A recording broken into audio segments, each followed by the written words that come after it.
time for Adventure Out. And of course, the Adventure Out that we're going on today, of course, Chris Proulx has already done. So let's talk about Adventure Out. You went down to Lost River, didn't you, Chris? Lost River. I don't know if I'd say down to Lost River. From North Conway, it's almost due west. Lost River Gorge is one of the state's natural attractions. It's actually owned and operated by the Society for the Protection of New Hampshire Forests. It is one of the true natural areas, and it's one of those attractions you can only see and do in the White Mountains of New Hampshire. So I definitely recommend it. To get there, what you're going to do from North Conway, you're going to travel due west over the Kancamagus Highway. You can see it there on the Google map, and you're going to end up in North Woodstock, New Hampshire. It's a bit of a drive. It's about an hour and 15 according to Google.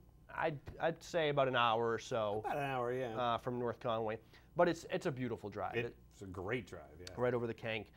Once you hit the town of Loon, you just keep going straight. Route 112 continues, and it brings you into Kinsman Notch, which I think is underappreciated or at least not as known as some of the other notches. But it's beautiful, and if we have that next photo, we're going to show some. There we go. There's the family. We're at Lost River Gorge. This is the view as you start off, and then the next photo shows even more so the view from Lost River. It's just a spectacular mountain scenery. Oh, it's great. And then, well, here you are starting on your trek. Right. So what is Lost River Gorge? What is Lost River Gorge? Lost River Gorge is a lost river. I believe it's Kinsman Brook is the name of the river that flows in and out of caves through this massive gorge carved by the last glacier. But it's a little bit different. It's a little bit different from other. We're used to like the ravines, Pinkham Notch and Crawford Notch, which are these beautiful U-shaped bowls, and Lost River is actually Boulder Cave. So it was part of Kinsman Notch. It was carved out by that glacier, but at some point, all these rocks just through the river action just crumbled all over each other, and you have these amazing boulder caves. So what you do is you follow. They've created this beautiful 3/4 of a mile boardwalk. And it's easy. It's not handicapped accessible. There are a lot of stairs, but it's a very easy walk for 3/4 of a mile through the gorge. And along the way, you discover all these caves. And the caves are fascinating. With all the amusement parks and all the the high-speed thrill ride attractions that we have in Lost River, some kids might view a nature walk as boring. The equivalent of a museum. Right. But it's just the opposite. Every kid that I have known, including my own, when they get there, say, "This is great. I can't wait to come back," because I think there's like 10 caves or so, and you're actually crawling through them. You have the option to bypass. So if you are claustrophobic, I think there's only one cave that you have to go through.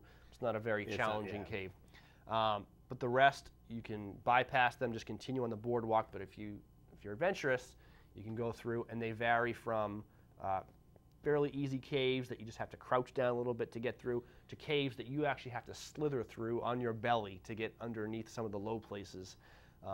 In some of the caves, you see water. The river, runs inside the cave. Yeah. And they're lit by candles inside the caves. Kerosene lanterns. Kerosene lanterns. Actually. So it's like, it harkens back to the old day. Very few things have changed at Lost River in the last 100 years. It's their 100th anniversary.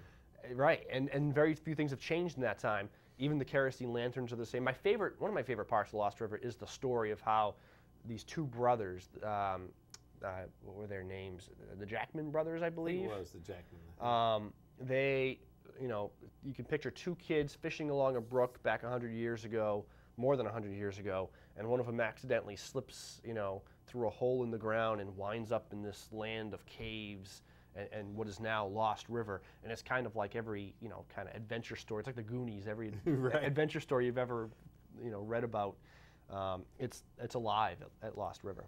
And it's very cool. As you said, the opportunities to see things. Now, one of the things, you probably don't want to wear your Sunday best, slithering through some of the caves. But like you said, you can bypass them and challenge yourself if you don't want to go through it. Of course, one of the most popular ones is the lemon squeezer. The lemon squeezer, yep. And but before you go through that rock thing of the lemon squeezer, they have a gauge, so you can see, do I want to squeeze through the lemon squeezer. Yeah, it almost looks like a gate they have up to prevent you from going in. Right. But if you look closely, no, there's a little hole there, and it says if you can fit through this, you can fit through the cave fine. So you don't really have to worry about getting stuck. And they actually have T-shirts in the gift shop, very popular, very famous. I fit through the lemon squeezer at Lost River Gorge.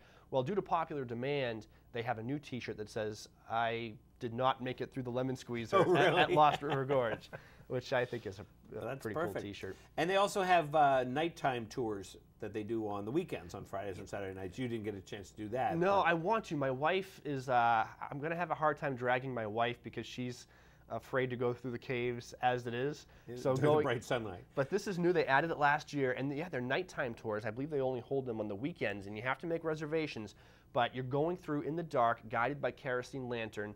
Talk about tripping. Actually, I believe they have a special Halloween event that they do which would be the ultimate way to see the caves, a haunted cave tour. They feel sometimes a little bit spooky as it is. I would imagine at night they're pretty spooky, and if they added some haunted elements to it, forget about it. Now you, of course, have little kids, and so, but they love it. They love it. The 2-year-old would have gone through if we let her. She did go through a couple of the caves that were easier. The 5-year-old went through all of them except for one. He made it through the lemon squeezer. The one after that is called a dungeon, which I think is even tighter. He made it about halfway through and said, "Nope, I'm out of here," and we went back the way we came in. I remember I like I think it's called the Devil's Chair, which I remember. That's a neat spot down there. And all of it's very neat. I've had the opportunity to go there a number of times. I haven't been there in a couple years. I hope to get there this summer. And like you say, easy drive over there. Very comfortable to go to. The staff is wonderful. You have any questions, any needs, they're very attentive. It's scenic. There are waterfalls. Their signature waterfall is Paradise Falls, very popular with photographers. It's a beautiful waterfall. There are trout pools. You can view trout. They have nature gardens throughout because it is run by the Forest Society. So conservation is a big theme there, and they identify all the plants and trees that you're looking at, and there are interpretive panels about the wildlife that you may encounter at Lost River Gorge. Plan on about an hour, 2 hours to go through at a leisurely pace. There's cafeteria there. There's a gem mining attraction for the kids, so they can purchase their own little bag of sand and then filter out all the gemstones in the Lost River Mining Company. So it's a great time, and I highly recommend it. Your kids will love it. Well, that sounds great. Well, Chris, thanks so much. And we'll see you next time. And we'll see you on your next adventure out.